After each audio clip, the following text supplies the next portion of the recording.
kanya. So, sa gadget mo, early sa Pagkasina. So, i-water test natin ang Samsung S24 Ultra natin. So, i-test natin yung water test na ito or yung water resistance ba siya talaga siya. Tapos itong Samsung S, ito na mo, medyo madumi na siya. Tingnan dahil lang sa mga sun. So, i-water test natin itong mga phone na ito. Kung solid ba talaga. Then, meron pa tayong nagdala tayo ng isang Honor dito. Dinala ko na si Honor for na rin. So, natagal ka namin yung kanyang price. Then, nagdala tayo ng tatlong phone na i-water test natin. So, i-water test natin itong tatlong phone na to. So, panoorin ninyo pa natin yung water test.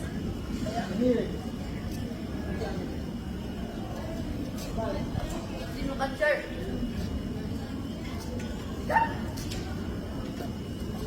Magtatawag lang tayo.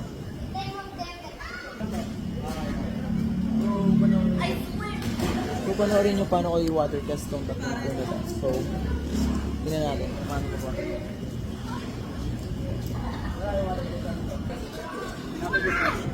Kapit mo pa siya. So, nakakaset ko, pakita ko sa inyo paano pagka-water test ito.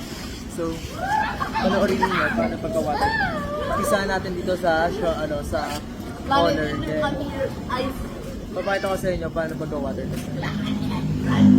Kapit mo. Kapit mo pa. Ayan na. Hindi nila nakikita. Ayan na. Lapit mo. Ayan na. Tampisaw yan ha. Tampisaw sa tubig yan mga kasad ha. Tampisaw yan. Wait lang. Di ba pala ito nakaka-open? I-open natin siya. Papakita ko sa inyo gaano ka-effective ang kanyang water resistance. Ayan sa pool yan ha. Ayoko lang siya ilubog sa tubig kasi nga magkakaroon siya ng moisture charger sa kanyang charger. So, hindi natin siya ma-charge. So, ito water test. Back mo nga siya. I-focus mo ka lang sa para mas makita natin pagka-water resistance. Ha? So, ayan mga kasod-gadget mobile. Nakikita mo, working siya. Wait lang, punasan lang natin ang long screen. Nakabibidyo mo ba talaga yan, laban? Oo. Ayan, nakikita mo, working siya. Then, papayita ko sa inyo paano natin ilubog siya. Ayan, nakikita nyo na. Ay, shit, magkalagay na tubig.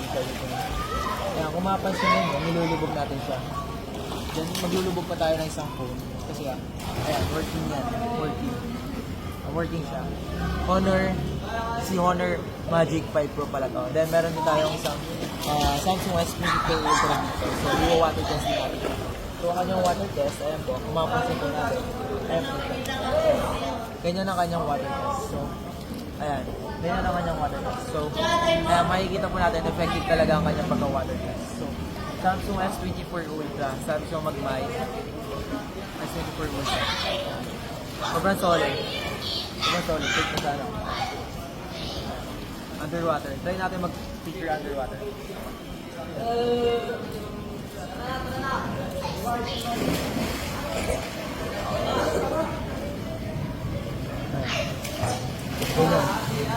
Ganyan ang kanya shot. Ayan. Pwede siya mag-shot underwater. So, ayan. Mga kaset yan po mga water test ng mga Samsung S24 Ultra. Tayo mo may process po. So, ayan mga kaset gadget po. Kaya gusto magawin ng mga S-series natin, flagship po natin dyan. Samsung S24 Ultra, sobrang solid na. So, nakita na lang mga kaset gadget po. Thank you for watching.